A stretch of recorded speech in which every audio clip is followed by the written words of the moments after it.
నమస్తే, welcome to CM today. నేను సహస్ర. భర్తలను హతమార్చే మహిళల సంఖ్య రోజు రోజుకి క్రమంగా పెరుగుతోంది. మేఘాలయలో హనీమూన్ కి తీసుకెళ్లిన భార్య భర్తను తన ప్రియుడితో కలిసి మట్టుపెట్టిన సంగతి మరొక ముందే భర్తను హత్య చేసిన తర్వాత ఏమీ ఎరిగినట్లే నటించిన ఆమె అనంతరం పోలీసులకు చిక్కింది.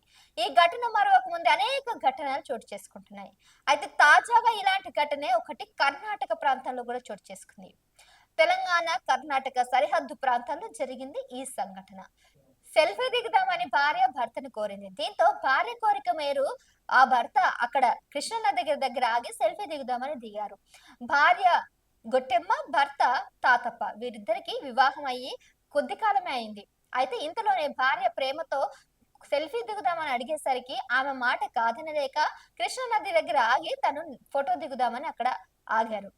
రాయచూరు జిల్లాకి చెందిన తాతప్పను అతడి భార్య కృష్ణానది వద్దకు తీసుకెళ్లింది సెల్ఫీ దిగుదామని. అయితే సెల్ఫీ దిగుదామని కిందికి దిగి ఒక్కసారిగా అతన్ని నదిలోకి తోసేసింది అతడి భార్య గుట్టెమ్మ. అతడు కొంత దూరం కొట్టుకుపోయి బండరాల వద్ద ఆగాడు. అటో ఇటో కష్టమైన కానీ నది మొత్తం కూడా ఈదుకొని వెళ్ళాడు. తన ప్రాణాలను కాపాడుకున్నాడు.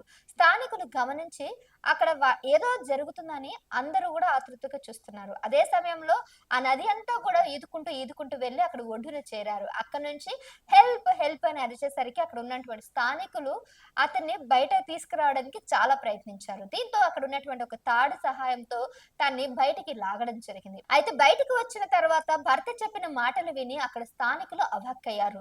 కావాలని నా భార్య నదిలోకి దూకేసిందని చెప్పేసరికి ఎవరూ నమ్మలేదు. కానీ ఇక్కడ భార్య మాత్రం భర్తే ప్రమాదవశాత్తు నదిలో పడిపోయాడని ఆమె చెప్తుంది. సెల్ఫీ పేరుతో భార్యనే నదిలో తోసేసిందని తాతప్ప చెప్తున్నా గాని స్థానికులు నమ్మలేకపోతున్నారు. మరి సెల్ఫీ దిగుదామని నమ్మించి భర్తను భార్య నదిలోకి తోసేసిన ఘటన అయితే కర్ణాటక, తెలంగాణ సరిహద్దుల్లో అయితే చాలా తీవ్ర కలకలం రేపుతుంది. రాయచూరు జిల్లాకు చెందిన తాతప్పను అతడి భార్య కృష్ణానది వద్దకు తీసుకెళ్లి ఇలా చేయడం అసలు ఏంటని ఆశ్చర్యపోతున్నారు. అతడు కొంత దూరం కొట్టుకుపోయి బండరాల వద్దకు ఆగినా గాని ఇదంతా కూడా ఒక ప్రగద్బంది ప్లాన్ గా జరిగింది అని అంటున్నారు కానీ ఎవరు కూడా నిజమని నమ్మట్లేదు. ఇన్ఫాక్ట్ చెప్పాలంటే పోలీసులు కూడా నమ్మలేకపోతున్నారు. సో ఇదంతా పక్కన పెడితే భార్య నన్ను తోసేసిందని కుర్రోమర్ర అని అతను మొత్తుకున్నా గానీ ఎవరు అతని మాట పట్టించుకోలేదంట. ఇకపోతే సరే తన ప్రాణాలను తాను కాపాడుకుని ఎలాగో భర్త బయటకు వచ్చిన తర్వాత కనీసం అతనికి ఒక ప్రాణాలు దక్కే సంతోషం ఉందో లేదో తెలియదు కానీ ఈ లోపే భర్తను పోలీసులు అరెస్ట్ చేశారు. అవ్వక్కయ్యారు కదా మీరు. ఎస్. ఇంతకీ భర్తని ఎందుకు పోలీసులు అరెస్ట్ చేశారంటే భర్త ఒక మైనర్ బాలికను పెళ్లి చేసుకున్నందుకు ఫోక్సో చట్టం కింద అతన్ని అరెస్ట్ చేయడం జరిగింది. ఒక మైనర్ బాలికని ఎలా పెళ్లి చేసుకుంటావంటూ అతన్ని అరెస్ట్ చేశారు పోలీసులు. అంతేకాకుండా కర్ణాటక, తెలంగాణ రెండు సరిహద్దుల ప్రాంతం కాబట్టి కర్ణాటక నుంచి ఆ కృష్ణానది నుంచి తెలంగాణ నుంచి కృష్ణానది దాటుకుంటూ తెలంగాణకు వెళ్ళేసరికి సరిహద్దులు దాటి వచ్చావంటూ అక్కడ ప్రాంతం సంబంధించిన వాళ్ళు కూడా పోలీసులు అతన్ని అరెస్ట్ చేశారు. దాంతో పాటు ఒక మైనర్ బాలికను పెళ్లి చేసుకున్నందుకు ఆ చట్టం కింద కూడా అతన్ని అరెస్ట్ చేయడం జరిగింది. నేను ఇంత కష్టపడి నది దాటుకొని ప్రాణాలు కాపాడుకుంది అరెస్ట్ అవ్వడానిక అంటూ ఆ భార్య బాధపడుతున్నాడట. తీరా చూస్తే నిజంగానే భార్య నదిలోకి తోసేసిందా లేదంటే ఇతనేమైనా నాటకాలు ఆడుతున్నారన్న దర్యాప్తులో కూడా పోలీసులు ఆరా తీస్తున్నారు. మొత్తానికి ఆ గొట్టమ్మకి ఈ పెళ్లి అసలు ఇష్టం లేదంట.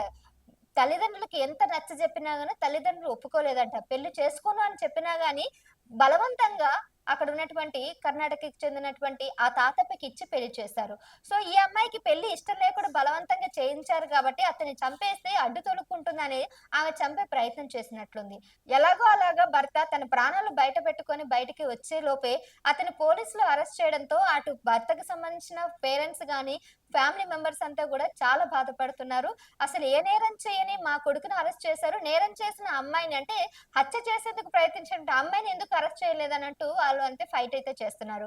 ఇక ఇరు కుటుంబాల మధ్య అయితే పెద్ద గొడవే జరుగుతుంది. ఇష్టం లేని పెళ్లి చేసినందుకు ఇన్ని గొడవలు అవుతున్నాయంటూ అక్కడ ఊరు వాళ్ళంతా కూడా చర్చించుకుంటున్నారు దీని గురించి.